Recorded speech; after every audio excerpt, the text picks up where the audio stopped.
নমস্কার বন্ধুরা, আমি সীমা চ্যাটার্জি। আমার চ্যানেলে সীমাস কিচেনে সকলকে স্বাগত জানাই। এই চ্যানেলটিতে আপনারা নানান রান্নার ভিডিওতে দেখতে পাবেন। আপনারা দেখতেই পাচ্ছেন যে প্লেটে আমি পনির রেখেছি। সুতরাং আজকের প্রথম রেসিপি হলো পনিরের পায়েস।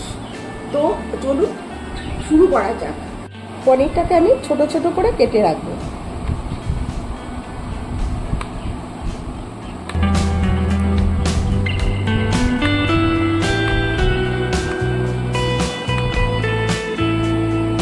পনিরটা আমার পুরোটাই ছোট ছোট করে কাটা হয়ে গেছে।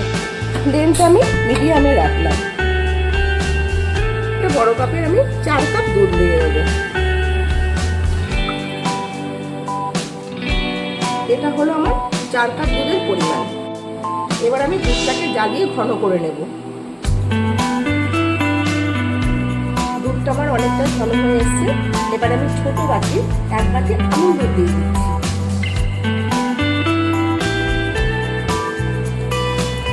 ভালোভাবে এবার আমুল দুধটাকে আমি মিশিয়ে নিচ্ছি। ছোট 1 বাটি চিনি দিচ্ছি। আপনারা নিজের ইচ্ছা মতো স্বাদ অনুযায়ী আপনারা চিনিটা দিতে পারেন। চিনি দেওয়ার পরে ঘন করে নিচ্ছি। আপনারা ইচ্ছা করে কনডেন্স মিল্ক দিতে পারেন। এবার সেই কেটে রাখা পনিরগুলো দিয়ে দিচ্ছি।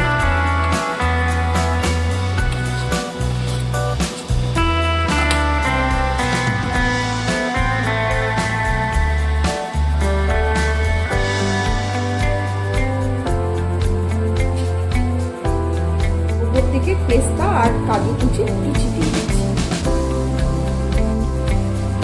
পনিরের পায়েস তৈরি। এবার ঠান্ডা করে পরিবেশন করুন। রান্নাটা ভালো লাগলে লাইক, কমেন্ট, শেয়ার করবেন। এরপর আরও সুস্বাদু রান্নার ভিডিও পেতে সাবস্ক্রাইব করুন। ধন্যবাদ।